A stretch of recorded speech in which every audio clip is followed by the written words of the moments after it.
এই জায়গাটা মন দিয়ে শোনেন। অনেকের প্রশ্ন, হুজুর নামাজ পড়ার পরেও আমি সিনেমা দেখি, নাটক দেখি, আসেন এরকম প্রশ্ন? শোনেন আল্লাহ আগে কি বলে দেখেন, ইন্নাস সালাতা তানহা আনিল ফাহশাই ওয়াল মুনকার, নিশ্চয়ই নামাজ অশ্লীলতা এবং অপছন্দনীয় কাজ থেকে বিরত রাখে, বাধা দিয়ে রাখে। আচ্ছা আমি আপনাদেরকে বলি, যারা এই কথা বলে দেখেন, এক জুমা পরে, পরের জুমা পরে, মাঝখানে আর নামাজ পড়ে না।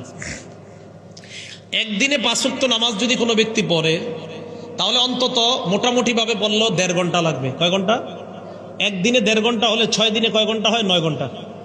6 দিনে কয় ঘন্টা হয়? 9 ঘন্টা। সে তো শুধু জুমা পড়ে, এই জন্য 6 দিলাম, শনি থেকে বৃহস্পতি।